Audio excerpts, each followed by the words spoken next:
স্বাস্থ্যকর্মী হিসাবে আমি বলতেছি যে ভাই এই কষ্টগুলো আসলে বলার মতো নাই। আমাদের এই দুঃখগুলা কেউ বুঝে না।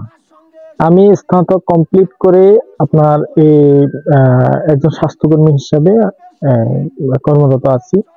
আমি 18 সালে ঢুকছি। যখন আমি ঢুকছি তারপর পরেই আপনার পুরো বিশ্বে মহামারী করোনা শুরু হয়। তো দেখা গেছে করোনার সময় আপনার যখন মা সন্তানকে দেখতো না, সন্তান মাকে দেখতো না, স্বামী স্ত্রীকে দেখতো না, স্ত্রী স্বামীকে দেখতো না, ঠিক ওই কঠিন মুহূর্তটাতে কিন্তু আমরা স্বাস্থ্যকর্মীরাই তাদের সামনে এসে হাজির হয়েছিলাম এবং তাদেরকে সেবা দিয়েছি। বিশেষ করে যখন আমরা আউটসোর্সিং কর্মচারী যারা আছি তারা ওই কঠিন মুহূর্তটাতেই কিন্তু সবচেয়ে বেশি অবহেলায় ছিল।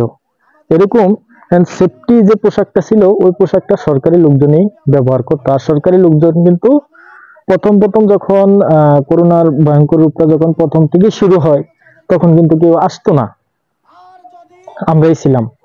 আমরা চাকরির ভয়ে, নতুন চাকরি নিয়ে চলে যায়, চাকরির ভয়ে ছিলাম।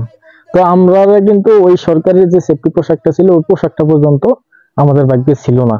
তো আল্লাহর একটা রহমত, বলে না যে গরিবের সাথে আল্লাহ থাকে, তো আল্লাহর একটা রহমত যে আমাদের কিছুই হয়নি, আল্লাহর রহমত। তো আমরা নিঃস্বার্থভাবে আমাদের সর্বোচ্চটা দিয়ে চেষ্টা করে গেছি। আমরা যে করোনা আক্রান্ত যতগুলো রোগী আসছে তাদেরকে আমরা সেবা করে গেছি। এই মানুষকে এত উপকার করলাম। মানুষ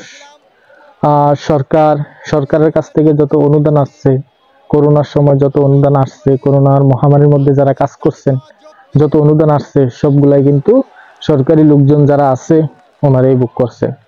আউটসোর্সিং যত কর্মচারী আছে তাদেরকে কিন্তু কোনো কিছু দেওয়া হয়নি।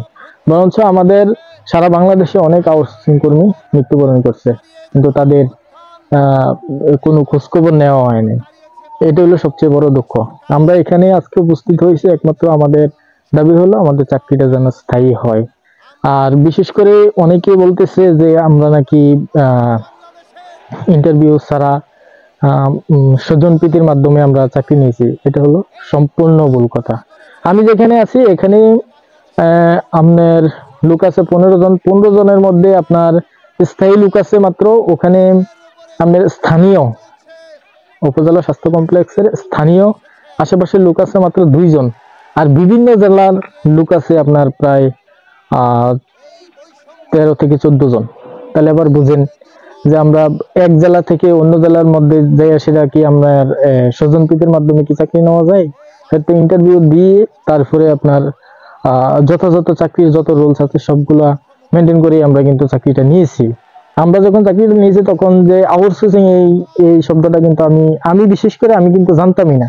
18 সালের পর থেকে যখন 20 সালের পরে যখন 18 সালের শেষের দিকে যখন আন্দোলন হয়, সবাই যখন বেতন পায় না, যখন আন্দোলন হয় তখন কিন্তু এই আউটসোর্সিংটা যে আসলে কি ওইটা মানুষ আস্তে আস্তে জানা শুরু করেছে। কিন্তু এখন বর্তমানে এটার যে পরিস্থিতি দেখেন, এটা যদি বন্ধ না হয় আমিও ভুক্তভোগী। এমন না যে আপনারা এখন যারা বিরোধিতা করতেছেন যে আপনাদের ফ্যামিলি বা আত্মীয় স্বজন বা আপনাদের মধ্যে কেউ এটার মধ্যে আসবে না, বিষয়টা কিন্তু এমন না। একটা ছেলেকে কিভাবে তারা হ্যারাস করে, এখন আমাকে চাকরি থেকে বাদ দিয়ে দিল। বাদ দিয়ে দেওয়ার পরে দেখা গেছে যে 1 বছর পরে আমাকে বাদ দিয়ে দিল। চাকরি নেওয়ার সময় যথাযথ নিয়ম কানুন মেনে চাকরি দিবে, দেওয়ার সময় 3 লাখ 4 লাখ 5 লাখ টাকা নিবে, নেওয়ার পরে 1 বছর পরে চাকরি নেই। পরবর্তীতে যখন ওনার চাকরি নেয় ওকে গাদ ধরে বের করে দেবে, পরবর্তীতে আরেকটা লোক আসবে। তো পর্যায়ক্রমে যখন এরকমই চলতে থাকবে তখন তো দেশে বেকারত্বটা আরো বেশি বৃদ্ধি পাবে। হ্যাঁ, আমার মতন অনেকেই আছে, অনেকেই আছে। আমরা যেখানে আছি এখানে আপনার 8 জনই স্নাতক কমপ্লিট করা, ইন্টারমিডিয়েট কমপ্লিট করা, এসএসসির নিচে একজন লোক নাই। তাহলে এখানে আপনার যে তারা যে বলতেছে সব মূর্খ, না, বিষয়টা কিন্তু এমন না। এখানে সবাই যে এরকম না। এখানে আপনার 100% থেকে